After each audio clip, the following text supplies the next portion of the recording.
Hello friends, मैं शशांक थूल the Thul academy में आप सभी का स्वागत करता हूं। आप हमसे जुड़ सकते हैं फेसबुक के माध्यम से, टेलीग्राम के माध्यम से और व्हाट्सएप के माध्यम से। यह हम डिस्कस कर रहे हैं MPPSC 2019 के मेंस को, इसके पेपर 3 के पार्ट बी को। इसमें सिलेबस में 7.1 और 7.2 पर हमने ऑलरेडी वीडियोस बना के, लेक्चर बना के अपलोड कर दिया है, आप लोगों को मिल गया होगा। हम 7.3 पर चर्चा कर रहे हैं। 7.3 जैसा कि मैंने पहले भी आप लोगों को बताया, ये थोड़ा एक बड़ा टॉपिक है, थोड़ा पेचीदा टॉपिक है। इसलिए इसको हम 2 या 3 पार्ट में कर रहे हैं। पहला पार्ट हमने ऑलरेडी डिस्कस कर लिया था, अब हम इसके सेकेंड पार्ट को डिस्कस करते हैं।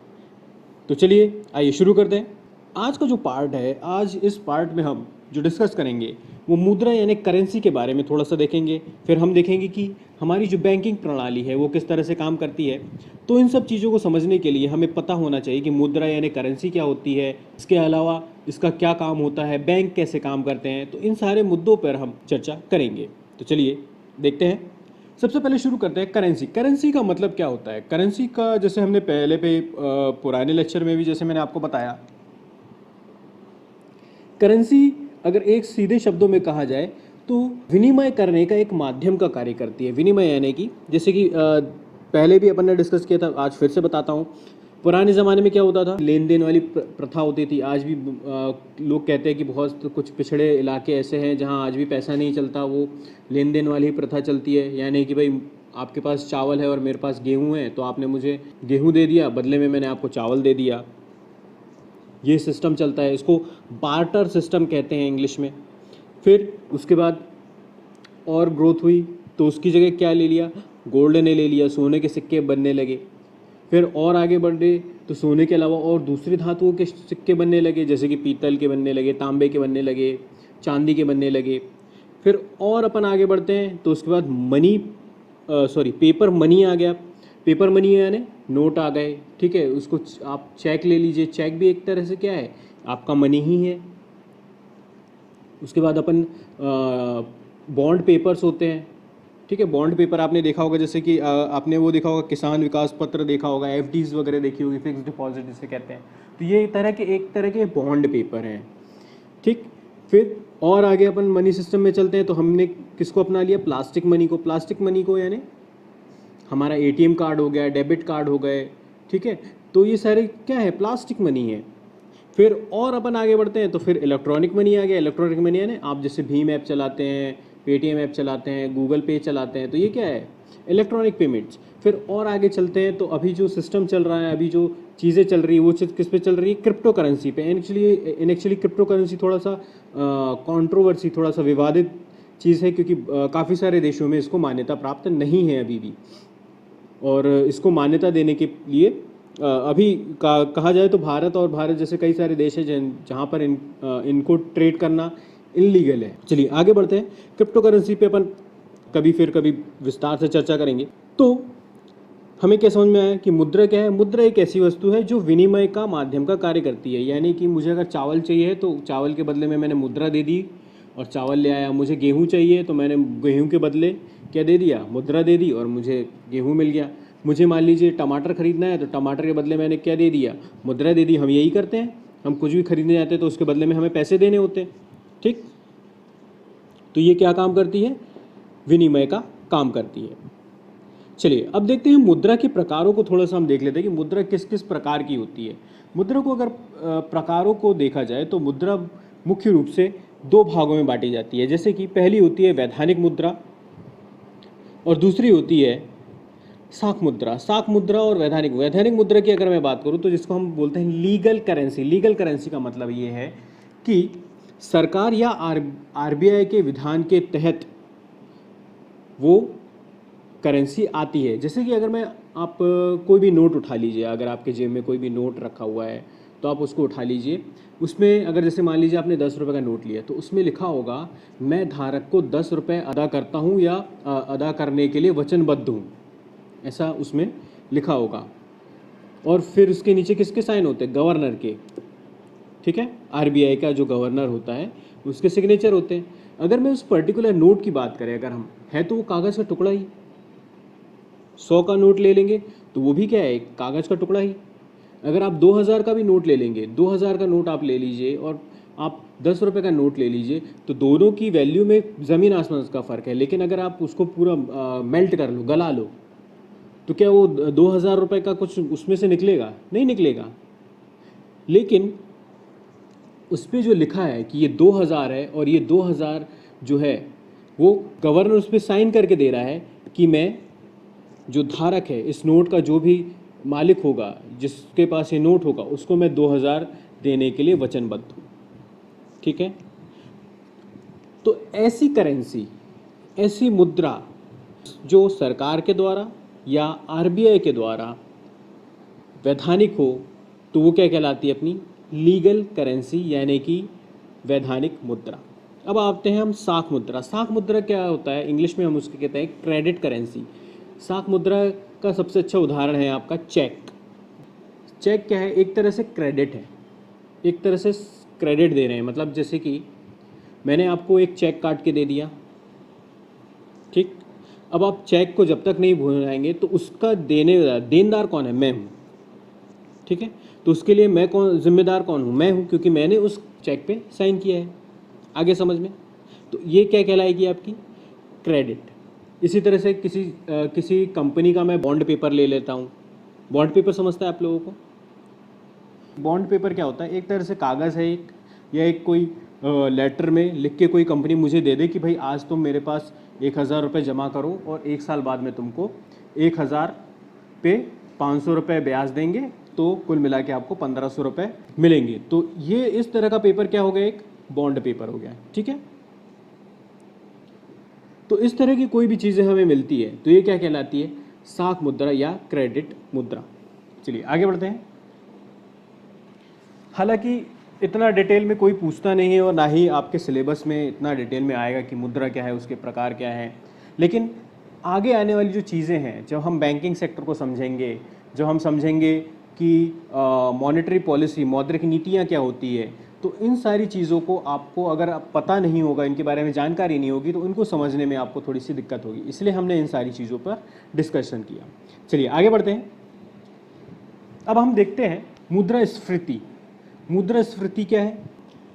मूल्य स्तरों में होने वाली सतत वृद्धि को ही मुद्रास्फीति कहते हैं। मुद्रास्फीति को अगर सीधे शब्दों में, अगर साधारण शब्दों में मैं कहूँ, तो जो पैसा है उसकी शक्ति कम होना क्या होता है? मान लीजिए मार्केट में आप, जैसे कि आप जाते हैं, ठीक है, सब्जी भाजी वगैरह खरीदने।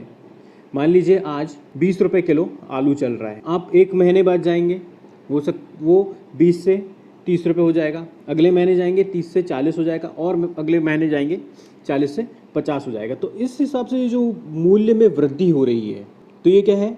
मुद्रास्फीति, यानी एक तरह से महंगाई बढ़ रही है, जिसको सीधे सीधे शब्दों में अपन कहें। है समझ में? और समझते हैं इसको। देखिए, दूसरे शब्दों में अगर दूसरे एंगल से कहें तो क्या हो रहा है? हमारा जो मनी है, हमारा जो पैसा है, उसकी वैल्यू क्या हो रही है? कम हो रही है। क्यों? क्योंकि पहले हमने 30 रुपये में 1 किलो आलू ले लिया था, अब हमें 30 की जगह कितने देने पड़ रहे हैं? 40 रुपये देने पड़ रहे हैं। तो हमारे जो पैसा है उसकी वैल्यू क्या हुई? कम हुई। फिर और महंगा हो गया, तो हमें 1 किलो के लिए कितने देने पड़ रहे हैं? 50 रुपये देने पड़ रहे हैं। तो हमारा जो पैसा है, हमारा जो मनी है, हमारी जो मुद्रा है, उसकी कीमत क्या हो रही है? कम हो रही है। तो मुद्रास्फीति की दोनों ही तरह से डेफिनेशन आप दे सकते हैं। पहली कि मूल्यों में सतत होने वाली वृद्धि को ही मुद्रास्फीति कहते हैं, या मुद्रास्फीति के अंतर्गत जो मुद्रा होती है उसकी क्रय शक्ति या उसकी वैल्यू या उसकी कीमत कम होती जाती है। आया समझ में? मुद्रास्फीति समझ में आ गया? कुल मिला के सीधे शब्दों में कहें तो महंगाई बढ़ रही है। ठीक है, आगे चलते हैं। अब मुद्रास्फीति यानी महंगाई बढ़ने के कारण क्या है, थोड़ा सा इसको देखते हैं। कारण, कभी भी महंगाई बढ़ती है तो या कोई चीज़ महंगी हुए या कोई चीज़ सस्ती है, उसका सीधा कारण है उसकी उपलब्धता और उसकी मांग। ठीक है, जिसको हम, अगर आप कॉमर्स बैकग्राउंड के हैं तो आपने पढ़ा होगा डिमांड एंड सप्लाई।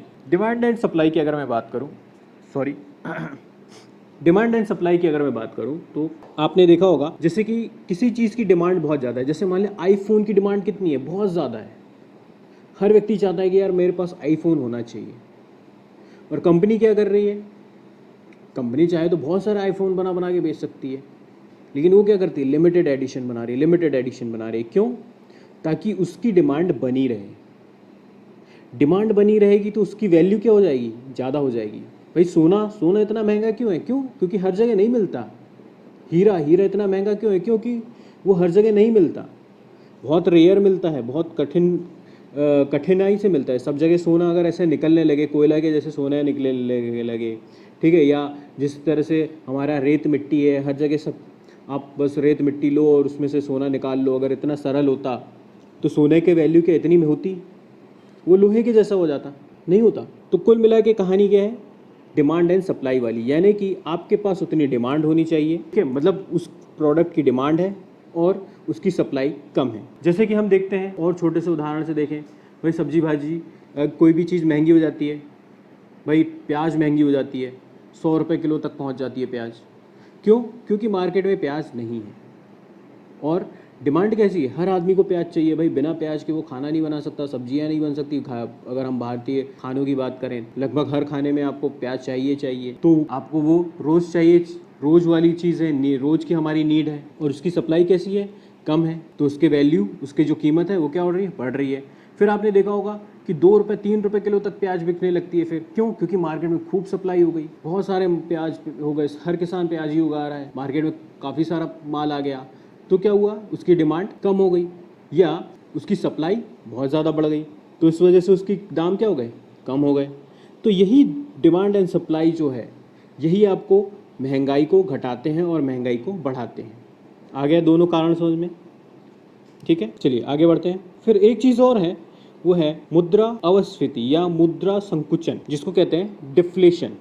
देखिए, मुद्रा अवस्फीति, मुद्रा संकुचन, मैंने आपको दोनों वर्ड बताए, प्लस साथ में इंग्लिश वर्ड्स भी हम लेके चल रहे हैं, क्योंकि कभी कभी क्या होता है कि जैसे आपने पढ़ा है मुद्रा संकुचन, एग्जाम में आ गया मुद्रा अवस्फीति, तो हम कभी कभी कंफ्यूज हो जाते हैं कि यार हमने तो संकुचन पढ़ा था, ये शब्द नया है हमारे लिए, हमको तो मालूम ही नहीं है इसके बारे में। तो ऐसे में आप क्या करिए, क्योंकि ज़्यादातर आप एग्ज़ाम में देखा होगा हिंदी और इंग्लिश वर्जन दोनों ही लिखे होते हैं, तो एक बार इंग्लिश वर्जन को भी पढ़िए। अगर हिंदी वर्जन, आप हिंदी माध्यम से एग्ज़ाम दे रहे हैं और आपको लगता है कि यार ये क्वेश्चन नया है या क्वेश्चन समझ में नहीं आ रहा, तो एक बार उसका इंग्लिश वर्जन पढ़ लीजिए। कभी कभी इंग्लिश वर्जन में आपको समझ में आ जाता है कि हाँ ये चीज़ तो मैंने पढ़ी है, इसको तो मैं लिख सकता हूँ। फिर अगर आप इंग्लिश माध्यम के विद्यार्थी हैं, तो आपको अगर इंग्लिश का कोई ऐसा शब्द है या इंग्लिश का कोई क्वेश्चन है जो आपको समझ में नहीं आ रहा, तो आप क्या करिए, एक बार उसका हिंदी वर्जन भी पढ़ लीजिए। हो सकता है कि हिंदी में आपको समझ में आए कि हाँ ये चीज़ तो मैंने पढ़ी है या ये चीज़ के बारे में मुझे पता है, मैं लिख सकता हूँ। ठीक है, आगे समझ में? इसलिए हम कोशिश ये करेंगे पूरे लेक्चर में, जितने भी हमारे लेक्चर होंगे सब में हम कोशिश करेंगे कि हिंदी इंग्लिश के जो भी वर्ड्स हैं, और मैक्सिमम उसको जितने भी उसके अन्य नामों से जाना जाता है, उन सभी नामों को हम यहाँ पे लेके चले, क्योंकि ऐसा ना हो कि क्वेश्चन में आपको बनते हुए भी आपका छूट जाए कि यार क्योंकि अरे ये तो हमको पता नहीं था, इसको ऐसा भी बोलते हैं। ठीक, तो चलिए आगे बढ़ते हैं।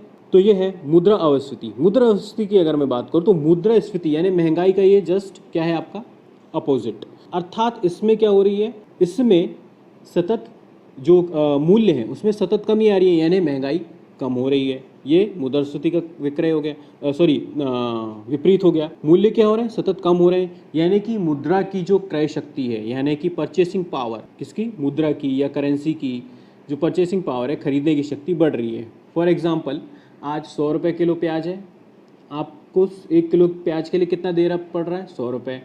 कीमत घट गई, ठीक है, माल ज़्यादा आ गया, कीमत घट गई, अब वो कितना रुपये हो गई, 50 रुपये हो गई। तो आप 100 रुपये में कितने ले सकते हो, 2 किलो ले सकते हो, और कीमत कम हो गई, अब 25 रुपये किलो प्याज हो गई।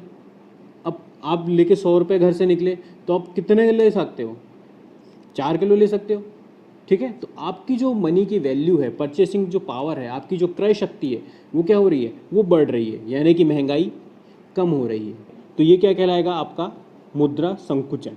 ठीक, चलिए आगे बढ़ते हैं। अगला है मुद्रा प्रत्ययस्फीति, जिसको कहते हैं रिफ्लेक्शन। इसमें क्या होता है, देखिए, जब मुद्रा की अस्फीति यानी कि मुद्रा कीमत बहुत ज़्यादा गिरने लगी। अब चलिए 20 रुपये किलो प्याज चल रही है, 25 रुपये क्या प्याज चल रही है, 15 हो गई, 10 हो गई, लेकिन बहुत ही नीचे हो गई, 2 रुपये 3 रुपये किलो हो रही है। तो इससे क्या होगा? इससे जो उत्पादक है, इससे जो किसान है जिसने उसको बनाया, उनको पैदा किया है, उसको 2 रुपये 3 रुपये प्रति किलो प्याज अगर बेचना पड़ेगा तो इससे क्या होगा? उसको नुकसान होगा।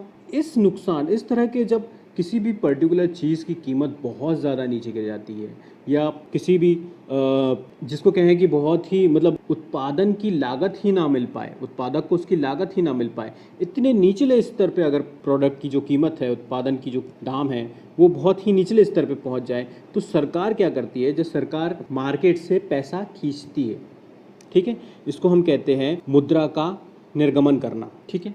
अब मार्केट से पैसा कैसे खींचती है? फॉर एग्जांपल वो क्या करेगी? वो कुछ ऐसे स्कीम्स लेके आएगी, कुछ ऐसे सिस्टम लेके आएगी जिससे मार्केट में पैसा कम से कम जाए। जैसे ब्याज दर बढ़ा दी तो आपको क्या होगा? आपको जो लोन मिलना है, या आपका अगर मान लो कहीं लोन चल रहा है या आपको कोई लोन लेना है, तो आप क्या करोगे? लोन लोगे? नहीं लोगे, क्योंकि महंगा लोन मिल रहा है। महंगा लोन मिलेगा, आपके हाथ पे पैसा नहीं होगा, तो आप चीज़ें कम खरीदोगे, ठीक। या और भी कई सारी स्कीम्स है, जैसे सब्सिडी अगर सरकार दे रही है तो उसने सब्सिडी देना बंद कर दी, तो उससे क्या होगा? मार्केट में पैसा नहीं आएगा, लोगों के पास पैसा नहीं जाएगा, लोगों के पास पैसा नहीं जाएगा तो खरीदेंगे कम खरीदेंगे, तो ऑटोमेटिकली उसके दाम क्या हो जाएंगे? बढ़ जाएंगे, ठीक। तो इस तरह से जब सरकार कुछ स्कीम्स चलाती है, इस तरह से जब सरकार कुछ काम करती है, तो वो क्या कहलाता है? रिफ्लेक्शन, यानी मुद्रा प्रत्ययस्फीति। इसको और समझते हैं। देखिए, ये तो अब हम एग्जैक्टली देखते हैं कि मुद्रा प्रत्ययस्फीति क्या होती है। देखिए, अब दाम नीचे गिर रहे हैं, क्यों नीचे गिर रहे हैं? क्योंकि माल ज़्यादा है और उसकी डिमांड कम है। आए समझ में? माल ज़्यादा है और उसकी डिमांड कम है। हम छोटा सा उदाहरण प्याज का ले लीजिए, या किसी भी चीज़ का ले लीजिए, आलू का ले लीजिए, टमाटर का ले लीजिए। तो देखिए, मार्केट में खूब सारा प्याज है, लेने वाले कौन है? कम लोग हैं, क्योंकि अगर मान लीजिए सस्ता भी होगा तो हम कितना लेंगे? 1 kilo, 2 kilo, 5 kilo, 10 kilo, 15 kilo. अब क्या होगा कि हमारे पास पैसे भी अगर मार्केट में देखा जाए तो मार्केट में जो मनी है, मार्केट में जो पैसा है, वो भी कितना है? स्थिर है। हमें तो लेना कितना है? 100 रुपये का ही लेना है। अब 100 रुपये में भाई आप हमको 1 किलो दोगे तो हम 1 किलो ले लेंगे, 10 किलो दोगे तो 10 किलो ले लेंगे। लेकिन सरकार ने अगर कुछ ऐसा कार्यक्रम चालू किया, या कोई ऐसी स्थिति या कोई ऐसी नीति अपनाती है जिससे मार्केट में ज़्यादा से ज़्यादा पैसा जाए, ठीक है, जब कीमत बहुत कम हो जाती है, ठीक, जब कीमत बहुत कम हो जाती है और जो क्रय शक्ति है वो बहुत ज़्यादा बढ़ जाती है मुद्रा की, तो सरकार ऐसी स्कीम, ऐसी नीतियों को अपनाता है जिससे मार्केट में ज़्यादा से ज़्यादा पैसा आए। ज़्यादा से ज़्यादा पैसा आने से क्या होता है कि अब खरीदने वाले बढ़ जाएंगे, ठीक। पहले मैं बस 100 रुपये का प्याज ले रहा था, अभी क्या होगा? और भी 4-5 लोग आ जाएंगे, वो भी 100 रुपये का प्याज लेंगे। अब डिमांड बढ़ रही है। पहले मैं अकेला था, अब मान लीजिए 4-5 लोग और आ गए 100 रुपये का प्याज लेने। अब होगा क्या कि जो प्याज बेचने वाला है उसके पास तो लिमिटेड है ये। अब उसने क्या किया कि कीमत बढ़ा दिया, भैया हम 100 रुपये में नहीं देंगे, अब हम 120 रुपये में देंगे। तो कीमत क्या हुई? बढ़ने लगी। अब भाई आपको लेना है तो लीजिए, नहीं लेना मत लीजिए, क्योंकि उसको मालूम है कि मेरे पास डिमांड है, अभी और 4-5 लोग और हैं खरीदने के लिए। तो इस प्रकार से कीमत क्या हो जाएगी? बढ़ जाएगी। आगे समझ में? रिफ्लेक्शन क्या होता है? चलिए आगे बढ़ते हैं। फिर है स्टैगफ्लेशन। स्टैगफ्लेशन के बारे में भी पूछ लिया जाता है कभी भी।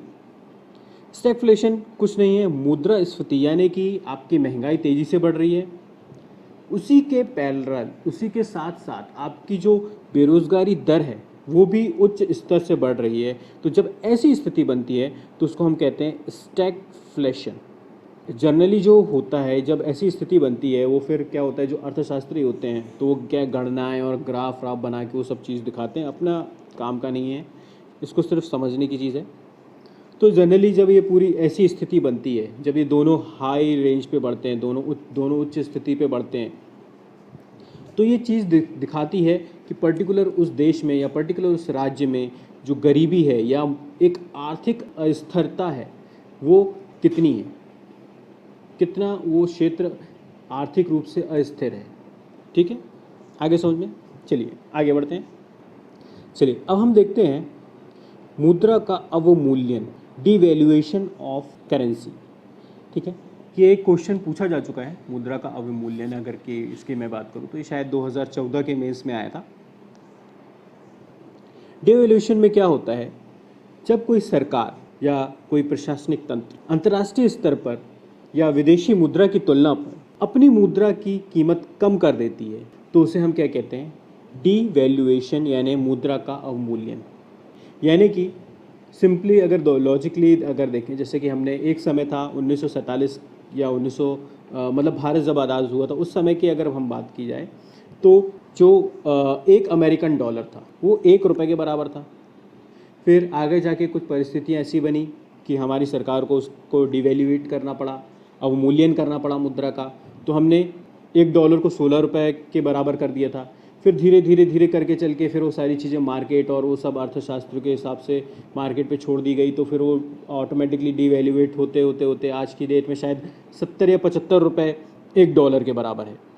ठीक, तो जब सरकार कुछ ऐसे कदम उठाती है, डिवैल्यूएट करती है, अपनी मुद्रा का अवमूल्यन करती है, तो वो क्या कहलाता है, डिवैल्यूएशन। ठीक है, अवमूल्यन। अब इसके कुछ फ़ायदे हैं और कुछ नुकसान भी है। फ़ायदा क्या है, जैसे मान लीजिए आज 70 रुपये का $1 है। अब कोई अमेरिकी कंपनी है, वो क्या करेगी, वो भारत से क्या कोई भी चीज़ खरीदेगी तो उसे $1 में 70 रुपये की चीज़ मिल जाएगी। तो हमारा जो निर्यात है वो क्या होगा, उसको प्रोत्साहन मिलेगा, उसको बढ़ेगा, क्योंकि लोगों को चीज़ें सस्ती मिलेगी, इंटरनेशनल लेवल पे चीज़ें सस्ती मिलेगी, तो भारत का जो निर्यात है वो बढ़ेगा। नुकसान क्या है, नुकसान ये है कि जब हम आयात करेंगे, कोई चीज़ खरीदेंगे बाहर से, तो हमें क्या होगा कि $1 की जगह हमें कितने देने पड़ेंगे, 70 रुपये। जब हम निर्यात करेंगे तो हमें फ़ायदा होगा, लेकिन बाहर से कोई चीज़ मंगाएंगे तो हमें क्या होगा, उसका नुकसान होगा। ठीक, आगे समझ में। चलिए आगे बढ़ते हैं। फिर है विमुद्रीकरण, मोनेटाइजेशन। ये शब्द आप लोगों ने हाल ही में बहुत सुना होगा। तो मोनेटाइजेशन की अगर हम बात करें तो मोनेटाइजेशन में क्या होता है कि जो सरकार होती है वो किसी खास सीरीज़ या खास मूल्य वर्ग, यानी किसी खास कीमत के जो मुद्रा होती है उसको अवैध घोषित कर देती है। तो इसे हम क्या कहते हैं, इसे हम कहते हैं मोनेटाइजेशन, जिसको हम हिंदी में कहेंगे विमुद्रीकरण। हाल ही में नरेंद्र मोदी जी द्वारा किया गया। अब आपको बताना है कि वो कौन सी तारीख थी। ठीक है, काफ़ी चर्चा में रहा इस विषय, और जब हमने करंट अफेयर्स वगैरह को भी डिस्कस किया था उस समय, तो आपसे हमने उसमें काफ़ी चर्चाएं की है। चलिए आगे बढ़ते हैं। एक और चीज़ है, वो है मुद्रा तरलता। मुद्रा तरलता से संबंधित एक सवाल आया था शायद सन 2016 के MPSC में। तो मुद्रा तरलता क्या है, इसको ये थोड़ा सा कॉम्प्लिकेटेड चीज़ें हैं, अपन समझने की कोशिश करते हैं इसको। देखिए, तरलता से अगर मैं बात करूं, किसी भी चीज़ की तरलता या लिक्विडिटी, इसको अपन ऐसे समझ सकते हैं कि जैसे मान लीजिए मेरे पास एक ज़मीन है और मुझे ख़रीदनी है कार। तो क्या मैं ज़मीन के पेपर लेके जाऊं और किसी कार के शोरूम में जाऊं और ज़मीन के पेपर वहां दे दूं कि ये लो मेरे ज़मीन के पेपर और मुझे कार दे दो, तो क्या वो मुझे कार दे देगा? नहीं देगा। ठीक, या मान लीजिए मेरे पास एक सोने की चेन है, अब मुझे मार्केट में जाना है, मान लीजिए मुझे दूध लेना है, तो क्या मैं उस अपनी सोने की चेन में से थोड़ा सा सोना तोड़ के उस दूध वाले को दे दूंगा, भैया आप इसका दूध दे दो, तो वो क्या दे देगा मुझे? नहीं देगा।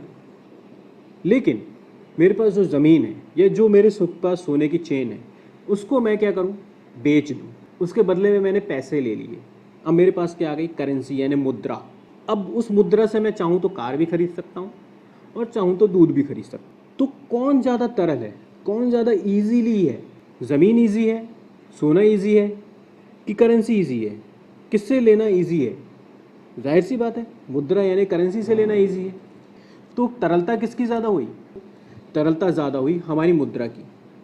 अगर मैं ज़मीन की बात करूं तो ज़मीन अगर मुझे बेचना होगा, मुझे एक ऐसे व्यक्ति को ढूंढना होगा जिसको ज़मीन खरीदनी हो, फिर उसके बाद वो मेरे ज़मीन के पेपर को चेक करेगा और वो फिर पूरा जांच पड़ताल करके वो अपना इंटरेस्ट उसको अगर होगा तो फिर मुझसे जो कीमत मैं चाहूँगा उस कीमत में खरीदेगा, या फिर मोल भाव करेगा कि भाई इतने तो हम नहीं देंगे, XYZ, वो पूरा लंबा प्रोसेस। उसी की तरह से अगर मैं सोने की बात करूँ, ज़मीन की तुलना में इसकी लिक्विडिटी थोड़ी ज़्यादा होती है, क्योंकि किसी भी व्यक्ति को सोना जनरली उसको पसंद है, या आप किसी भी ज्वेलरी की शॉप या सुनार की दुकान में जहाँ से मैंने ख़रीदा है, हो सकता है मैं वहीं जाके बेच दूँ, या आजकल बहुत सारे गोल्ड लोन वगैरह के ऑफ़र आते हैं, मैं वहाँ जाके उसको रख दूँ तो वो गोल्ड के बदले मुझे लोन मिल जाएगा। ठीक, तो ज़मीन की तुलना में किसकी लिक्विडिटी, तरलता किसकी ज़्यादा हो गई? सोने की तरलता हो ज़्यादा हो गई। और सोने की तुलना में जो हमारा पैसा है, जो मुद्रा है, जो करेंसी है, जो नोट है, वो क्या है? वो और ज़्यादा तरल है, क्योंकि मैं वो पैसा देके, वो नोट देके, वो मुद्रा देके मैं कार भी खरीद सकता हूँ, मैं दूध भी खरीद सकता हूँ, मुझे जो चाहिए वो मैं खरीद सकता हूँ। आगे समझ में तरल मुद्रा क्या होती है, या मुद्रा की तरलता क्या होती है?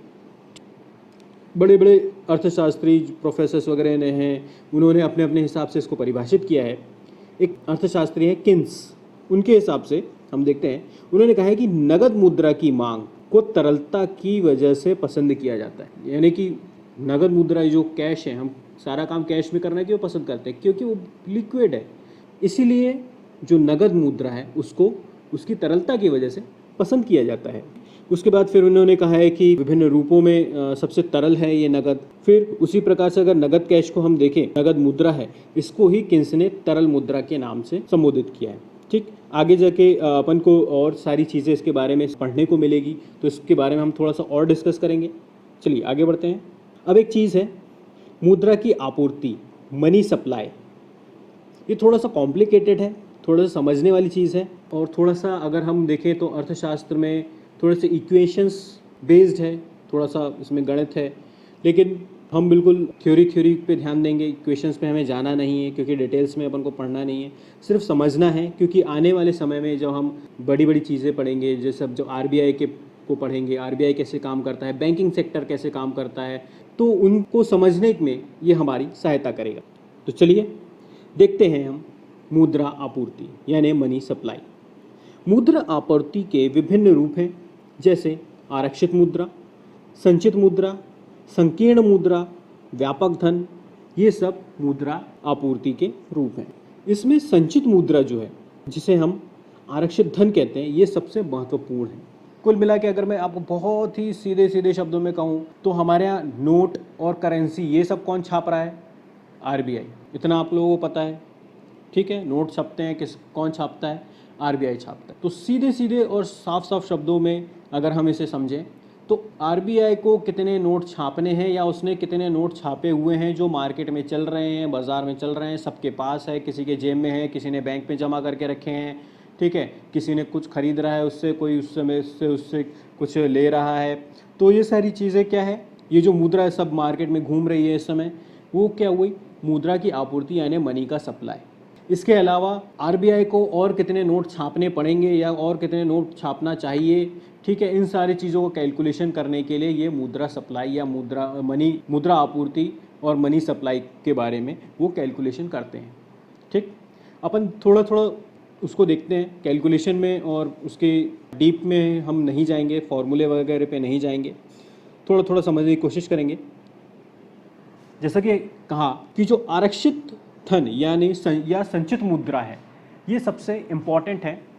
इसके बारे में अक्सर पूछा जाता है, जिसको हम इंग्लिश में कहते हैं रिज़र्व मनी।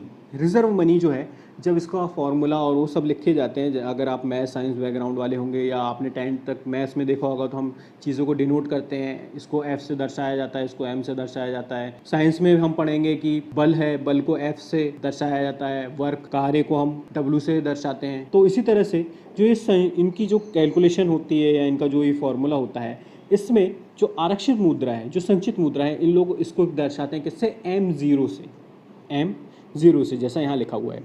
अब इसके अंतर्गत क्या होता है? चलन में मुद्रा, यानी कि इस समय जो मुद्रा चल रही है बाजार में वो, प्लस बैंकों द्वारा रिजर्व बैंक में जमा, यानी जो बैंक हैं उनने रिजर्व बैंकों में जो जमा करके रखा हुआ है, एक तरह से कहें हम CRR, SLR, इनके रूप में जो जमा करके रखा हुआ है, प्लस अन्य लोगों ने भी जो रिजर्व बैंक में जमा करके रखा हुआ है, जैसे कि बैंक के अलावा हो गया आपका NBFCs हो गया, राज्य सरकारें हो गई, हमारी केंद्र सरकार हो गई, तो इन्होंने भी कुछ अपना जमा किस में रखा हुआ है? रिजर्व बैंक में रखा हुआ है। तो इन सब को जब हम जोड़ देते हैं, किस किस को हम जोड़ रहे हैं? चलन में मुद्रा को, रिजर्व बैंक में बैंकों द्वारा रिजर्व बैंक में जो जमा है उसे, और अन्य लोगों के द्वारा या अन्य के द्वारा रिजर्व बैंक में जो जमा है उसको। तो इन सब का जो जोड़ हमें प्राप्त होता है, इन सब का जो योग हमें प्राप्त होता है, इन सब का जो टोटल हमें प्राप्त होता है, वो क्या कहलाता है? हमारा आरक्षित धन या संचित मुद्रा, जिसे हम M0 से प्रदर्शित करते हैं। आगे समझ में? वही चीज़ यहाँ पे दी हुई है। अब हम देखते हैं संकीर्ण मुद्रा क्या है, नैरो मनी। नैरो मनी दो टाइप की हो जाती है, एक होती है M1 और दूसरी होती है M2। अगर मैं M1 की बात करूं तो M1 में क्या होता है कि जनता के पास जो करेंसी है, जनता के पास करेंसी यानी कि मेरे पास जो करेंसी है, आपके पास जो करेंसी है, हम लोगों के पास जो करेंसी है, अब वो किस में होगी? कुछ करेंसी हमने घर में रखी होगी, कुछ हमारे जेब में अभी रखी होगी, ठीक? तो ये जो करेंसी हो गई, प्लस हम लोगों ने बचत खाते खोल रखे होंगे, चालू खाते खोल रखे होंगे, इस तरह के कई तरह के। देखिए, बचत खाता और सिर्फ चालू खाते की बात हो रही है यहाँ पे, ठीक? आपने अगर FD ली होगी, अगर आपने फिक्स डिपॉजिट लिया होगा या किसान विकास पत्र लिया होगा या इस तरह की कोई ऐसी चीज़ ली होगी, तो वो यहाँ पे ऐड नहीं करेंगे। समझ गए? तो आपके पास जो करेंसी है यानी जनता के पास जो करेंसी हो गई वो, प्लस बचत खातों में और चालू खातों में जो पैसा जमा है वो, और RBI के पास जो पैसा जमा है वो, इन सब को अगर आप जोड़ देंगे तो आपको मिलेगा M1। ठीक है, M1, इसको ही हम कहते हैं संकीर्ण मुद्रा। एक चीज़ और है, वो है डाकघर।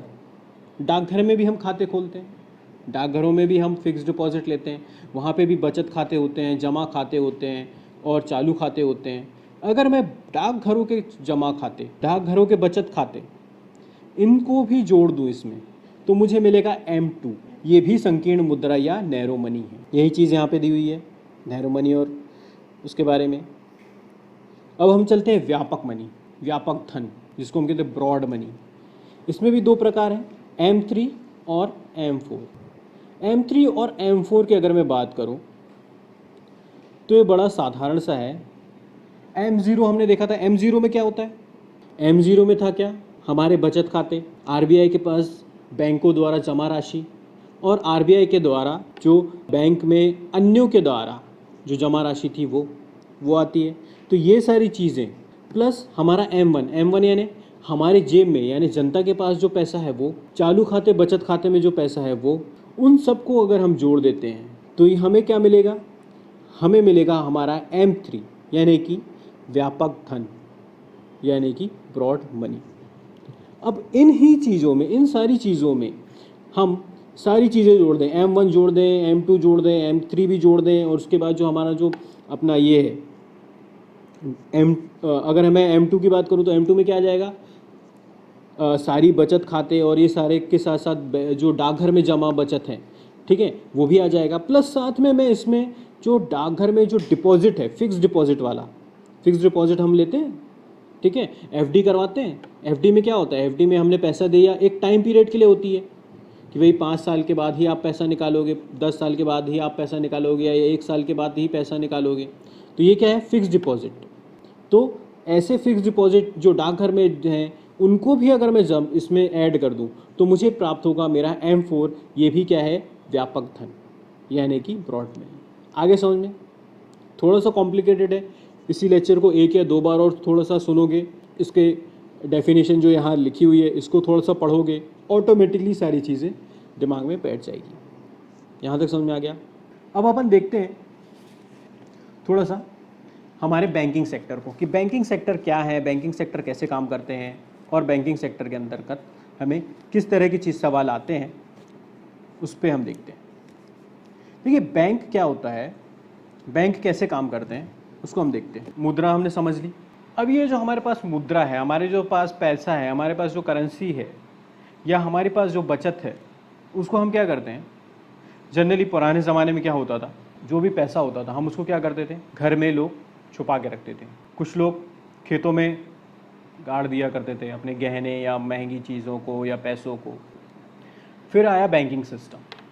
बैंकिंग सिस्टम का अगर इतिहास में हम देखें तो जनरली जो बैंकिंग सेक्टर जो लाया गया वो अंग्रेज़ों के द्वारा लाया गया। उसको लाने का भी उद्देश्य था सिर्फ और सिर्फ उनके जो अधिकारी थे, अंग्रेजी कंपनियां थी, विदेशी कंपनियां थी, उस समय जो काम कर रही थी, व्यापार कर रही थी भारत में, उनको सहायता देने के लिए। और उस समय के जो अधिकारी, अंग्रेज़ अधिकारी थे, उनके लिए ही बैंकिंग हुआ करती थी। आगे चल के धीरे धीरे काफ़ी सारे रिफॉर्म्स हुए, काफ़ी सारे परिवर्तन हुए, बैंकों का राष्ट्रीयकरण हुआ। फिर उसके बाद अभी की बात करूं तो मैं हमारा जो जनधन अकाउंट होता है उसके तहत आज की तारीख में लगभग हर व्यक्ति के पास अपना खुद का बैंक अकाउंट है। ठीक, तो चलिए हम देखते हैं कि कैसे ये बैंकिंग सेक्टर काम करता है। कोई बैंक कैसे काम करता है।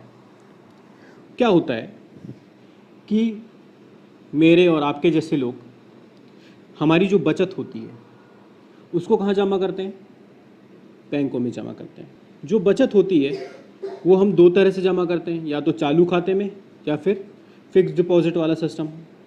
फिक्स्ड डिपॉजिट में क्या होता है कि भाई मैंने, जैसे मान लीजिए मेरे पास 10,000 रुपये हैं या 1,00,000 रुपये हैं, तो मैंने उसको उठा के क्या कर दिया, फिक्स्ड डिपॉजिट में डाल दिया। अब फिक्स्ड डिपॉजिट के हिसाब से भाई उसने कहा कि हम आपको 5 साल बाद 4%, 5%, 6% या जो भी उस समय जो स्कीम चल रही हो, या जो भी स्कीम के तहत मैंने अपना फिक्स्ड डिपॉजिट लिया है, अलग अलग स्कीमें चलती हैं, अलग अलग प्लान चलते हैं, आप लोगों को पता होगा। तो उसके तहत जो भी मैंने स्कीम या प्लान ली है उसके तहत भाई 5 साल बाद आपको इतने इतने प्रतिशत ब्याज के हिसाब से आपको 1,00,000 का इतना इतना बनेगा, और वो आपको 5 साल बाद ही मिलेगा। तो ये क्या हो गया मेरा, ये हो गया मेरा फिक्स्ड डिपॉजिट। ठीक है, इस तरह के जितने भी प्लान या जितने भी चीज़ें अगर हम लेते हैं तो वो फिक्स्ड डिपॉजिट के अंतर्गत आ जाती है। फिर दूसरी तरह से मैं क्या करूँगा, मैं एक बचत खाता बनाऊँगा। बचत खाता यानी कि मान लीजिए मुझे 1,00,000 रुपये मंथली इनकम हो रही है, सारे खर्चे करने के बाद 10,000 रुपये मेरा महीना बच रहा है, तो वो 10,000 रुपये महीना जो बचेगा वो उसको मैं क्या करता जाऊँगा, बैंक में जमा करता जाऊँगा, बैंक में जमा करता जाऊँगा, बैंक में जमा करता जाऊँगा। ठीक है, या फिर अपन छोटी बचतों के देखें, कुछ लोग 100 रुपये वाला भी खोल लेते हैं, कुछ लोग 50 रुपये वाला भी। बहुत सारी स्कीम है, बहुत सारे बचत खाते होते हैं, तरह तरह प्रकार के बचत खाते होते हैं। तो ये जो बचत खाते होते हैं, ये छोटी छोटी अपनी बचतें वहाँ पर जमा करते जाते हैं। बदले में आपने देखा होगा जो बैंक होता है वो भी बचत खातों पे भी ब्याज देता है। हालांकि बचत खातों पे जो ब्याज होता है वो बहुत कम होता है।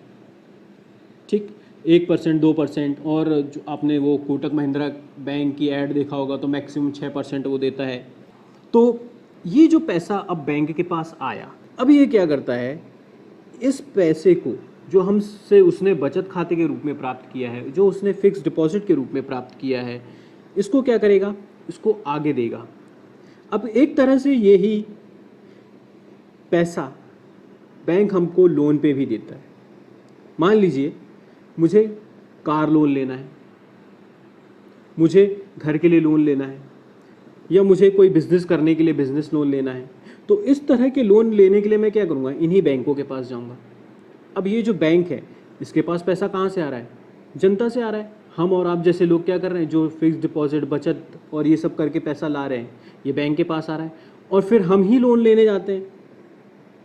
मेरे और आपके जैसे लोग ही लोन लेने जाते हैं। कोई कार लोन लेने जाता है, कोई घर के लिए लोन लेने जाता है, कोई बिज़नेस करने के लिए लोन लेने के लिए जाता है, कोई पर्सनल किसी काम के लिए पर्सनल लोन लेने जाता है, कोई टीवी के लिए लोन लेता है, कोई फ्रिज के लिए लोन लेता है। तो इस तरह के ये जो लोन है यही हम लोग ही जाते हैं। तो ये बैंक क्या करेगा, यही जो पैसा इसने हमसे लिया है आम जनता से, यही आम जनता को क्या करेगा, लोन के रूप में प्रोवाइड करेगा।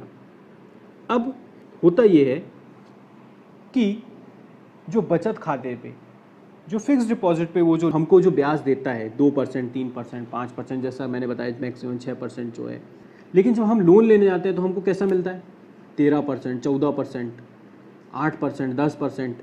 मतलब ये 8%, 10% से तो चालू होते हैं, ठीक है, ब्याज दर, और फिर उसके 13, 14, 15, 20, वो अलग अलग बैंकों में फिर अलग अलग स्कीम और अलग अलग लोन के तहत अलग अलग ब्याज दरें आपको देनी पड़ती है।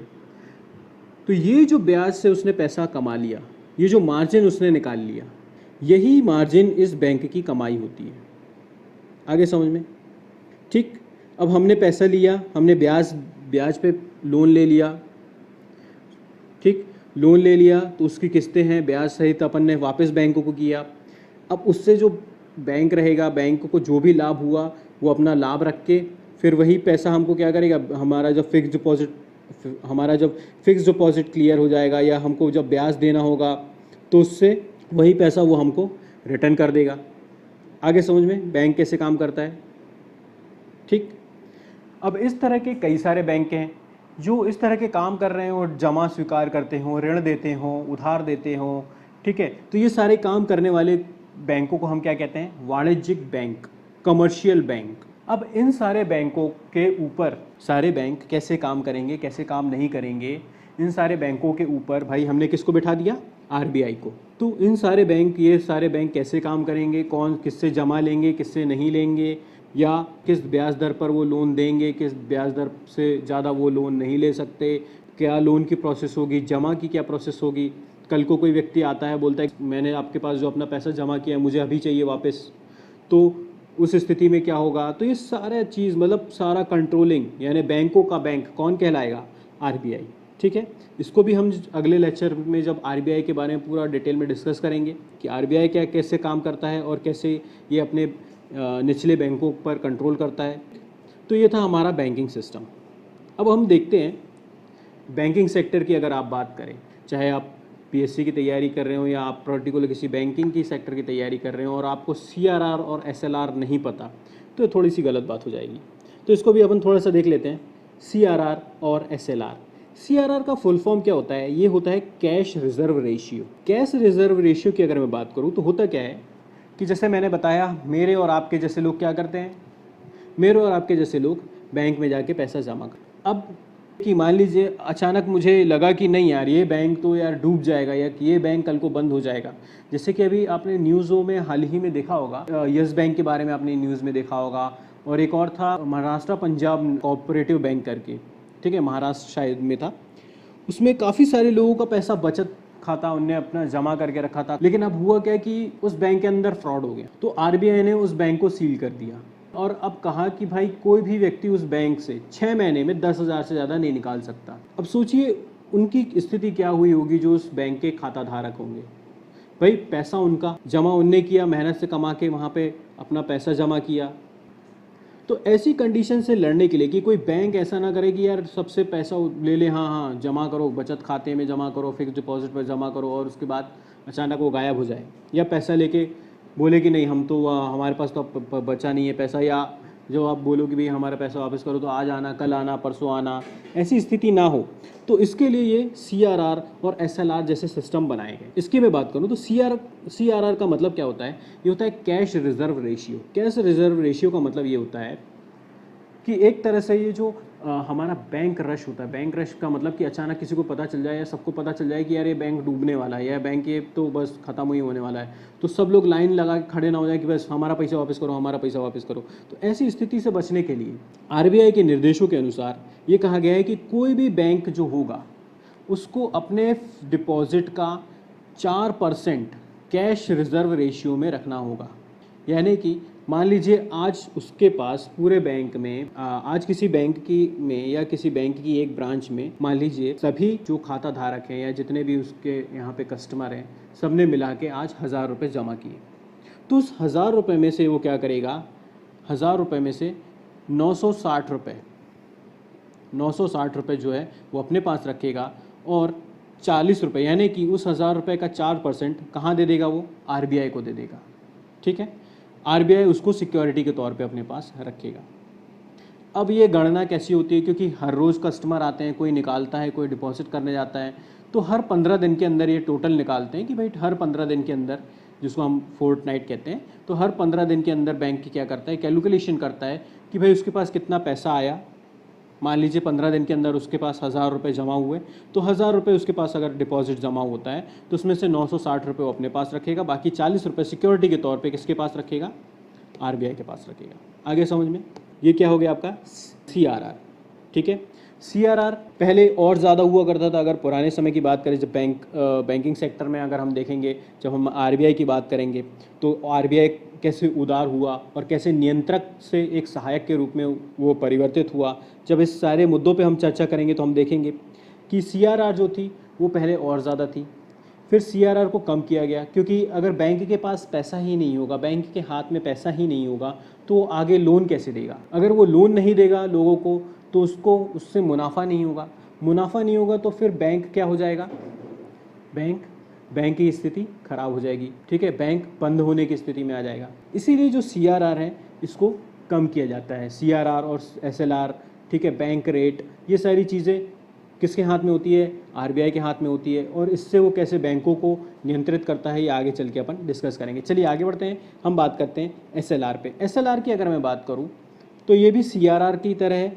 SLR में क्या होता है कि जैसे मान लीजिए 1000 रुपये आपका डिपॉजिट आया, वही 15 दिन में हम गणना कर रहे हैं, तो 1000 रुपये में से सिर्फ और सिर्फ 800 रुपये बैंक को क्या करना होगा? अपने पास रखने होंगे। 800 रुपये से वो लोन में दे सकता है। लेकिन उसका जो 20% है, SLR का 20% है, उसको वो जो हमारी प्रतिभूति होती है, प्रतिभूति का मतलब होता है जो बॉन्ड्स होते हैं, गवर्नमेंट सिक्योरिटीज़ होती है, बॉन्ड्स यानी बॉन्ड्स मैंने आपको समझाया है, ठीक है ना, एक पेपर जिसमें सामने वाला आपको ये लिख के दे कि भाई आज हम 1000 रुपये दो और विथ इंटरेस्ट हम आपको 1 साल बाद या 1 महीने बाद इतना इतना रुपए देंगे इस बॉन्ड पेपर को वापस करने पे, ठीक। तो ये एक तरह से बॉन्ड पेपर हो गए।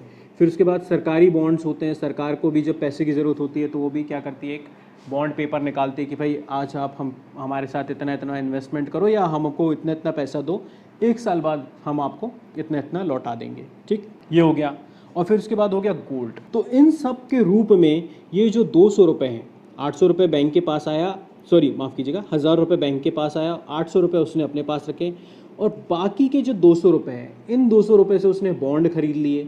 और क्या खरीद लिया? सोना खरीद लिया। ये बॉन्ड और सोना खरीदने का मतलब या ज़रूरत इसलिए कि अगर चाहे बैंक RBI चाहे तो ये भी कह सकता है कि भाई इसको 20% जो है वो आप अपने पास सेफ में रख लो या RBI के पास रख दो। लेकिन होगा क्या कि इससे उस पर्टिकुलर बैंक को कोई आमदनी नहीं होगी। बैंक इसलिए काम कर रहा है आमदनी के लिए। अगर उसको आमदनी ही नहीं होगी तो फिर वो लोगों से जमा क्यों स्वीकार करेगा? लेकिन जब वो बॉन्ड में पैसा डालता है, ठीक है, बॉन्ड पेपर खरीदता है या सोना खरीदता है, तो बॉन्ड पेपर की वैल्यू भी बढ़ती है, सोने की वैल्यू भी बढ़ती है। तो इस बढ़ी हुई वैल्यू से उसको क्या प्राप्त होता है? इंटरेस्ट प्राप्त होता है। तो उसकी इनकम होती रहती है। आगे समझ में? तो ये जो SLR है ये कितना है? जैसे 20% यहाँ पे दिया हुआ है, शायद अभी 20% ही चल रहा है, ठीक है। तो ये जो 20% है ये आपको किसके रूप में रखना है? बॉन्ड पेपर के रूप में और सोने के रूप में। आगे समझ में? CRR और SLR, ठीक। इसकी थोड़ी सी डेफिनेशन है, यहाँ पे डेफिनेशन वगैरह दी हुई है, इसको थोड़ा सा अपन समझ लेते हैं। डेफिनेशन आप पढ़ लोगे तो समझ में आ जाएगा। जैसे CRR की बात करूँ तो CRR अर्थात कैश रिजर्व रेशियो, यह वह पैसा होता है जिसे बैंक RBI के पास जमा करता है, ठीक है। CRR 4% है, जैसे मैंने आपको बताया। इसका मतलब है कि भारत के हर बैंक को अपनी कुल जमा का 4%, जितनी भी उसके पास कुल जमा हुआ है, कि जितना भी कुल डिपॉजिट हुआ है उसका 4% किसको रखना होगा? धन राशि के रूप में, यानी कैश के रूप में किसके पास रखना होगा? RBI के पास रखना होगा।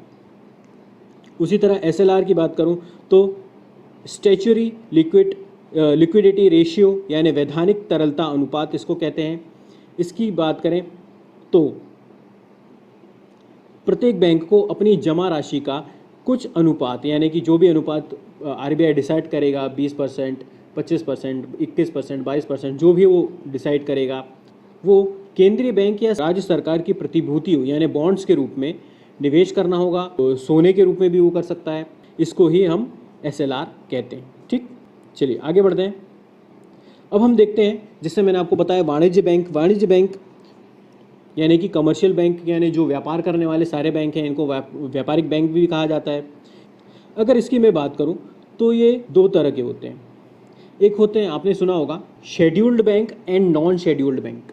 तो शेड्यूल्ड बैंक और नॉन शेड्यूल्ड बैंक में अगर मैं बात करूं तो ऐसे बैंक जो शेड्यूल्ड हो, मतलब कि जिनका कहीं ना कहीं वर्णन किया गया हो, और अगर परिभाषिक रूप से देखूं तो ऐसे बैंक जो RBI के अधिनियम 1934 के अधिनियम की अनुसूची में शामिल हैं, वो सारे आपके क्या कहलाएंगे? शेड्यूल्ड बैंक, यानी अनुसूचित बैंक, जिनको अनुसूचित किया गया है।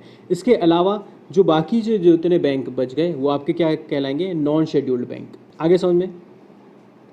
शेड्यूल्ड बैंक यानी अनुसूचित बैंकों की बात करूं तो इसमें से 2 तरह के बैंक होते हैं। एक होता है कमर्शियल बैंक और दूसरे होते हैं कोऑपरेटिव बैंक। कमर्शियल बैंक, जिसको हम वाणिज्य बैंक या व्यापारिक बैंक भी कहते हैं, ऐसे बैंक कौन से होते हैं? जैसे कि अगर मैं बात करूं उदाहरण के तौर पे, जैसे यहाँ पे दिया है SBI, उसके बाद और जितने भी नेशनलाइज्ड बैंक है वो हो गए, ठीक है। फॉरेन बैंक हो गए, प्राइवेट बैंक में जैसे एचडीएफसी और एक्सिस बैंक हो गए। फॉरेन बैंक की अगर मैं बात करूँ तो एचएसबीसी हो गया आपका, ठीक है। तो ये जो सारे बैंक हैं, और एक स्टैंडर्ड बैंक करके भी है, ठीक है। तो ये सारे बैंक क्या हैं, ये विदेशी बैंक हैं। तो ये सारे बैंक कैसे हैं, शेड्यूल्ड बैंक हैं, यानी कि आरबीआई के जो अधिनियम है उसमें इनको सूचीबद्ध किया गया है। इसी में ये सारे जो बैंक है ये वाणिज्य बैंक यानी व्यापारिक बैंक आपके कहलाएंगे। इसी में फिर है कोऑपरेटिव बैंक। कोऑपरेटिव बैंक यानी कि कोऑपरेटिव सोसाइटी टाइप के बनाए जाते हैं। आगे चल के हम अगर देखें हमारे सिलेबस में सहकारी आंदोलन वगैरह है। सहकारी आंदोलन में हम उसको और अच्छे से समझेंगे कि सहकारिता क्या होती है, कोऑपरेटिव क्या होता है, ठीक। यहाँ पे थोड़ा सा एक नज़र में देखते हैं। कोऑपरेटिव बैंक में देखा जाए तो कोऑपरेटिव बैंक भी दो टाइप के होते हैं, एक रूरल यानी ग्रामीण क्षेत्र में काम करने वाले, और अर्बन यानी आपके शहरी क्षेत्र में काम करने वाले। चलिए तो आगे बढ़ते हैं।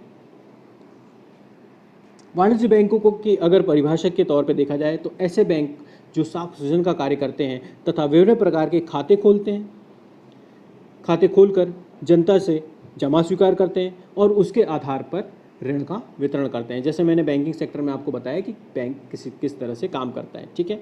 अगर मैं वाणिज्य बैंक यानी कि व्यापारी बैंकों के कार्य की बात करूं तो क्या क्या काम करते हैं। जमा प्राप्त करना, यानी हम जाते हैं वहाँ पे अपना पैसा वहाँ जमा करते हैं। ऋण अथवा उधार देना, हमें लोन चाहिए होता है, हमें ऋण चाहिए होता है तो हम बैंक में जाके ऋण ले लेते हैं, उधार ले लेते हैं। अभिकर्ता संबंधी कार्य, अभिकर्ता संबंधी कार्य का मतलब होता है कि बहुत सारे ऐसे बैंक से रिलेटेड काम हैं, जैसे कि मान लीजिए मुझे पैसा ट्रांसफ़र करना है, ठीक है, अपने अकाउंट से आपके अकाउंट में ट्रांसफ़र करना है, तो वो एक अभिकर्ता के रूप में, एक मीडिएटर के रूप में काम करेगा, ठीक। उसके बाद आंतरिक व विदेशी व्यापार हेतु धन की व्यवस्था, ठीक है। ये एक्चुअली यहाँ केतु हो गया है, वो जब आप पीडीएफ वगैरह डाउनलोड वगैरह आपको करेंगे तो यहाँ से करेक्शन कर दूंगा मैं, ठीक। आंतरिक एवं विदेशी व्यापार हेतु धन की व्यवस्था। आंतरिक यानी कि मैं अगर इंटरनल बिजनेस कर रहे हैं, जैसे बिजनेस अकाउंट होते हैं, जैसे कि करंट अकाउंट होता है, ठीक है, तो उसमें आपको क्रेडिट लिमिट्स वगैरह मिलती है, क्रेडिट कार्ड होते हैं। उसके बाद मूल्यवान चल संपत्ति की सुरक्षा हेतु लॉकर्स की व्यवस्था। बैंकों में लॉकर्स होते हैं, आपको पता है, उसमें लॉकर्स में लोग अपने गहने रखते हैं, इंपॉर्टेंट डॉक्यूमेंट्स रखते हैं, ये सारी चीज़ें रखते हैं। तो ये सारे कार्य कौन करते हैं, वाणिज्यिक बैंक यानी व्यापारिक बैंक यानी कि कमर्शियल बैंक्स। चलिए अब हम देखते हैं थोड़ा सा सहकारी बैंकों को। सहकारी बैंकों को, कोऑपरेटिव बैंकों को हम देखते हैं। हालांकि हमारे सिलेबस का एक अलग ही टॉपिक है पूरा सहकारी आंदोलन, उसके तहत भी हम देखेंगे इस चीज़ को। यहाँ थोड़ा सा समझने की कोशिश करते हैं कि कोऑपरेटिव बैंक क्या है, सहकारी बैंक क्या है। कोऑपरेटिव का मतलब होता है एक तरह से परस्पर सहयोग। जब आप इस तरह से परस्पर सहयोग के द्वारा किसी संस्था का निर्माण करते हैं तो वो क्या कहलाती है, कोऑपरेटिव संस्था। अब परस्पर सहयोग या परस्पर एक तरह से परस्पर सहयोग के द्वारा या पारस्परिक लाभ के लिए जब आप कोई अपना बैंक खोल लेंगे, ठीक है, तो क्या कहला जाएगा आपका, कोऑपरेटिव बैंक यानी या सहकारी बैंक। कोऑपरेटिव बैंक में क्या होता है कि जैसे अगर एक वाणिज्यिक बैंक की अगर मैं बात करूँ तो वाणिज्यिक बैंक में क्या होता है, जो आरबीआई का जो अधिनियम है या बैंकिंग अधिनियम 1949 है, उसकी सारी धाराएं जो होती है वो कमर्शियल बैंक या व्यापारिक बैंक या हमारा जो वाणिज्यिक बैंक है उस पर लागू होती है। लेकिन कोऑपरेटिव बैंक क्या होता है, क्योंकि एक ये पारस्परिक लाभ के लिए नहीं, एक तरह से पारस्परिक सहयोग के लिए यानी सबको लाभ देने के लिए होता है, तो इस पर आरबीआई के जो या बैंकिंग अधिनियम की जो धाराएं होती हैं वो सारी लागू नहीं होती है, कुछ लागू होती हैं और कुछ नहीं होती है। अल्टीमेटली अगर कहें तो आरबीआई का इस पर पूरी तरह से नियंत्रण नहीं होता, ठीक है, एक तरह से आंशिक नियंत्रण होता है। सहकारी बैंक की अगर मैं बात करूं तो सहकारी जो बैंक होता है वो 3 स्तर पे होता है। ये मुख्यतः मतलब कोई नेशनलाइज नहीं होते, ये राज्य स्तर पर ही आपको देखने मिलेंगे। जैसे आपने देखा होगा मध्य प्रदेश ग्रामीण बैंक, ठीक है, तो ये क्या है, एक सहकारी बैंक है। इसमें मध्य प्रदेश राज्य सरकार ने कुछ पैसा लगाया होगा, आम जनता के कुछ पैसे लगे होंगे, तो इस तरह से सब ने मिलकर एक क्या बना लिया, एक सहकारी बैंक बना लिया। फिर सहकारी बैंक की अगर मैं बात करूँ तो ये 3 स्तर पे होता है। राज्य स्तर पर होता है राज्य सहकारी बैंक, ये पूरे राज्य में एक ही होता है जनरली, जो आपकी जो राज्य की राजधानी होती है जैसा, तो उस वहाँ पे ही इसका मुख्यालय होता है। फिर होता है जिला और केंद्रीय सहकारी बैंक। जिला और केंद्रीय सहकारी बैंक की बात करूँ तो इसे हम केंद्रीय सहकारी बैंक भी बोलते हैं और जिला सहकारी बैंक भी कहते हैं। आपके भी ज़िले में कोई ना कोई जिला सहकारी बैंक होगा। तो ये हर एक ज़िले में होता है और इसका काम क्या होता है, जितने भी कार्य जो वाणिज्यिक बैंक करते हैं, जैसे जमा स्वीकार करना, ऋण देना, चेक बुक हो गया, और ये सारे काम कौन करता है, ये केंद्रीय सहकारी बैंक करते हैं। फिर उसके नीचे वाले जो स्तर है, जो ग्रामीण स्तर पे काम करते हैं, जो बहुत ही ग्राउंड लेवल पे छोटे स्तरों पे काम करते हैं, छोटी छोटी समितियों के रूप में काम करते हैं, वो कहलाते हैं प्राथमिक साख समितियाँ। ये गाँव में ग्रामीण स्तरों पर बनाई जाती हैं। इनको और देखते हैं, प्राथमिक साख समिति को थोड़ा देखते हैं। प्राथमिक साख समिति की अगर मैं बात करूं तो ये दो भागों में विभाजित किया जा सकता है। पहली है प्राथमिक कृषि समिति और दूसरी है प्राथमिक गैर कृषि समिति। कृषि समिति की बात करूं तो ये गांव लेवल पर ऐसी समितियां होती हैं जो कृषि से संबंधित काम करती है। कृषि ज़्यादातर जो किसान होते हैं उनसे उनको जमा स्वीकार करना, उनको उधार देना, कृषि कार्यों के लिए उधार देना, कृषि उपकरणों के लिए उधार देना, या उनको आर्थिक सहायता प्रदान करना उनकी कृषि कार्य के लिए। उसी तरह से कुछ समितियाँ जो गैर कृषि का कार्य करती है, जैसे कि किसी को एक तरह से पर्सनल लोन चाहिए या ज़मीन वो अपनी रख कर ऋण लेना चाहता हो, तो इस तरह के कार्य करना। तो ये गैर कृषि वाले जो कार्य हैं, इनकी जो समितियाँ होती है वो होती हैं। ठीक है, तो इस तरह से दो मुख्य रूप से इनको विभाजित किया जाता है। चलिए, हमने अभी देखा सहकारी बैंक देख लिया, वाणिज्यिक बैंक देख लिया, बैंकिंग सेक्टर किस तरह से काम करता है। ठीक है, हमने ये भी देख लिया।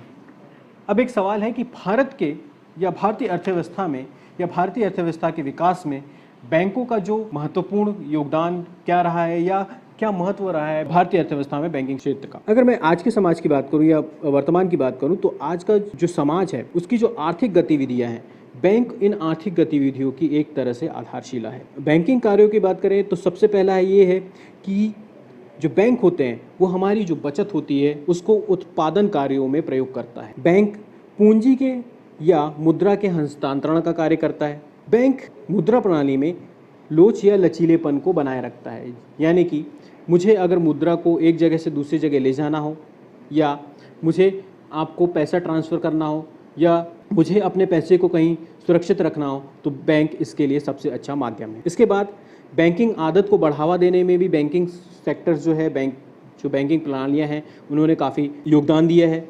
भुगतान की सुविधा ये प्रदान करते हैं। किसी भी तरह का भुगतान मुझे आपको करना है या आपको मुझे करना हो तो मैं चेक के माध्यम से, क्रेडिट कार्ड के माध्यम से, कई सारे माध्यम ये आपको उपलब्ध कराते हैं। इसके बाद है बहुमूल्य वस्तुओं की सुरक्षा के लिए, जैसे मैंने आपको बताया, लॉकर्स वगैरह ये उपलब्ध करवाते हैं। सरकार को सरकार कई सारी स्कीम्स चलाती है, जैसे कि आपने देखा होगा सब्सिडी देना हो गया, स्कॉलरशिप्स देना हो गया। ठीक है, इस तरह से कई तरह के कार्यक्रम जो सरकार के द्वारा चलाए जाते हैं उनको भी बैंक सहायता प्रदान करती है। वित्तीय संसाधनों के संरक्षण के रूप में ये कार्य करती है। उसके बाद जितने ज़्यादा बैंकिंग सेक्टर बढ़ेगा तो रोज़गार में भी उतनी वृद्धि होगी। एक बैंक बढ़ेगा, उसकी फिर कई ब्रांचेस होंगी, उसमें कार्य करने वाले कर्मचारी होंगे। ठीक है, फिर एक क्वेश्चन आया था जमा एकत्रीकरण के संबंध में वाणिज्यिक बैंकों का अभिनव प्रयास, यानी कि किस प्रकार जो वाणिज्यिक बैंक हैं वो जमा एकत्रित करते हैं। आइए इस पर थोड़ा सा अपन चर्चा करते हैं। अगर जमा की बात करूं तो जमा एक होता है जमा एकत्रीकरण, फिर होता है समय जमा खाता जिसको हम कहते हैं, टाइम डिपॉजिट जिसको हम कहते हैं। ठीक है, एक समय के लिए आपने पैसा जमा किया है, जैसे फिक्स डिपॉजिट आप करते हैं कि 5 साल के लिए, 1 साल के लिए, 2 साल के लिए। ठीक, चालू खाता आप लोगों को पता है, चालू खाता। बचत खाता जिसमें आप अपनी छोटी छोटी बचतों को वहाँ पे बैंकों में जमा कर सकते हैं। होम सेफ बचत खाते में क्या होता है कि ये बहुत ही छोटी छोटी बचतें, जैसे कि आप जिसको रिकरिंग कहते हैं कि भाई 10 रुपये रोज़ का या 100 रुपये रोज़ का, इस तरह की बहुत ही छोटी छोटी बचतों को आप इसमें जमा करते हैं।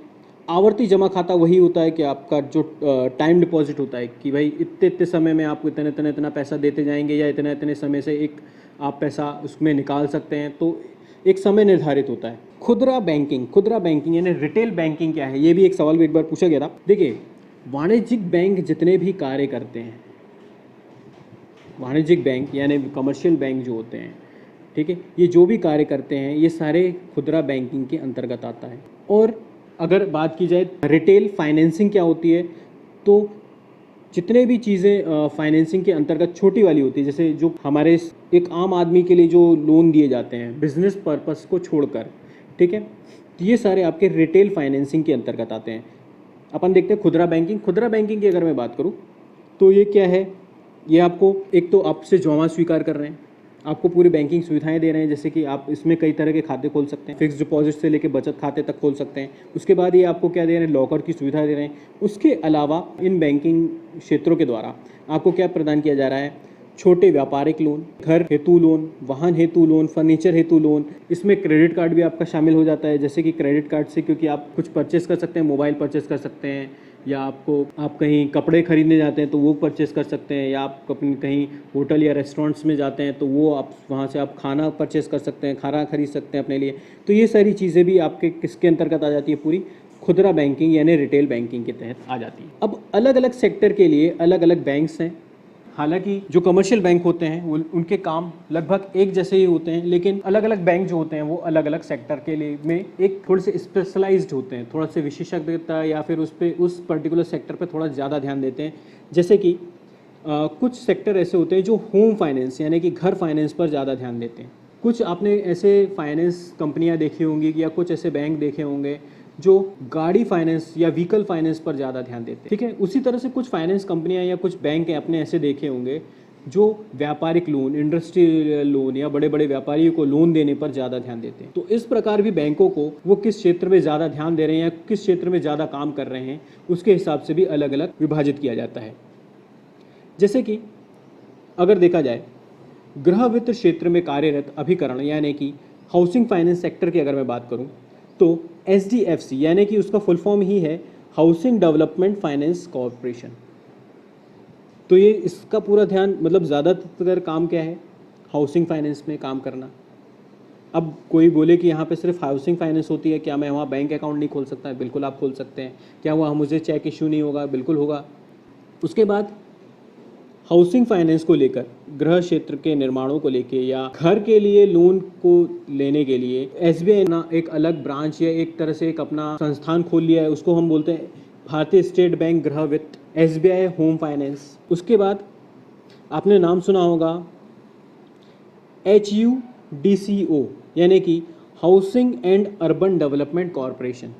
ये भी एक कॉरपोरेशन है, ये भी एक बैंकिंग है। इसकी अगर बात करें तो इसमें भी आप सारे बैंकिंग काम कर सकते हैं, लेकिन इसका मूल उद्देश्य या इसको स्थापित करने के समय जो भी मूल उद्देश्य रहा वो क्या रहा कि हमें शहरी आवास को बढ़ावा देने के लिए यहाँ पर ऋण को या साख को प्रदान करना है। उसके बाद LIC हाउसिंग फाइनेंस, एक अलग ही शाखा खुल गई है। LIC तो आपकी अलग ही चलती है, उन्होंने एक हाउसिंग फाइनेंस करके एक अपनी अलग शाखा खोल ली।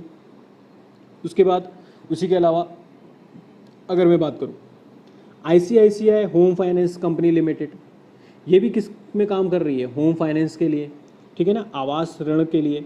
उसके बाद उसी तरह से मैं देखूं IHFL यानी India bulls housing finance limited, PNB housing, Punjab national bank housing, फिर DHFL जिसका फुल फॉर्म है दीवान हाउसिंग फाइनेंस लिमिटेड।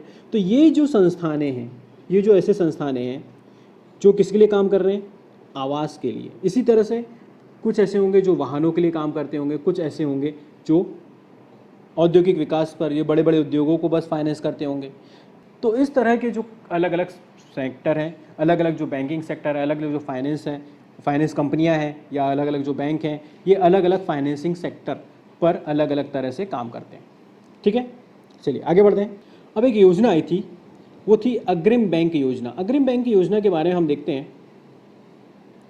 अग्रिम बैंक योजना की अगर मैं बात करूं तो अग्रिम बैंक योजना की 1969 में एक गडगिल समिति बनाई गई थी कि कैसे हम ग्रामीण क्षेत्रों में और ये जो बैंकिंग सेक्टर है इसको या बैंक जो है इसको ग्रामीण क्षेत्रों तक यानी हर आम आदमी तक इसको कैसे पहुंचाएं। इस समिति के आधार पर या इस समिति के सिफारिशों के आधार पर अग्रिम ग्रामीण योजना को लाया गया। अब इसका जो उद्देश्य बनाया गया, उद्देश्य क्या था इसका, जो कृषि क्षेत्र के लघु उद्योग थे या ग्रामीण उद्योग थे या अर्ध सरकारी क्षेत्र जो थे वहाँ पर आर्थिक गतिविधियों के लिए ऋण उपलब्ध कराना।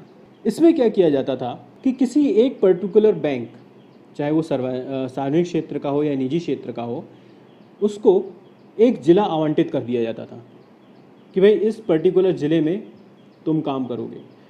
तो उस पर्टिकुलर ज़िले में जो लघु उद्योग हैं, जो ग्रामीण क्षेत्र के या शहरी क्षेत्र वाला जो इलाका है, वहाँ पर ऋण सुविधाएं वगैरह उपलब्ध कराने की जिम्मेदारी किसकी हो जाती थी, उस पर्टिकुलर बैंक के उस पर्टिकुलर शाखा की, यानी कि उस पर्टिकुलर क्षेत्र में वो अग्रिम बैंक की भूमिका में आ जाता था। ठीक है, तो ये थी अग्रिम बैंक योजना। तो चलिए आज के लेक्चर को अपन यहीं समाप्त करते हैं। थोड़ा सा लंबा लेक्चर हो गया। आज हमने देखा मुद्रा, मुद्रा क्या होती है। उसके बाद हमने देखा मुद्रा की आपूर्ति यानी मनी सप्लाई क्या होता है। हमने वाणिज्य बैंक देखे, हमने सहकारी बैंकों के बारे में जाना, भारतीय अर्थव्यवस्था में बैंकों के विकास के महत्व को समझा। आगे आने वाले लेक्चर में हम आरबीआई को देखेंगे, आरबीआई के गठन के बारे में देखेंगे, बैंकों के राष्ट्रीयकरण को समझेंगे। इसके अलावा हम देखेंगे हमारी मौद्रिक नीति के बारे में, हम इसको मौद्रिक नीति पर हम चर्चा करेंगे, और स्टॉक मार्केट, स्टॉक बाज़ार क्या होता है, शेयर बाज़ार क्या होता है, म्यूचुअल फंड कैसे काम करते हैं, इन सब पर भी चर्चा करेंगे। तो आज के लिए बस इतना ही। इस वीडियो को देखने के लिए आपका बहुत बहुत धन्यवाद। आगामी परीक्षाओं के लिए आपको बहुत बहुत शुभकामनाएं। अगर आप हमारे पेड यूज़र हैं तो इससे रिलेटेड आपको पीडीएफ और सिनॉप्सिस आपको मिल गए होंगे। अपना ख्याल रखिए, अपनों का ख्याल रखिए। जय हिंद, जय भारत।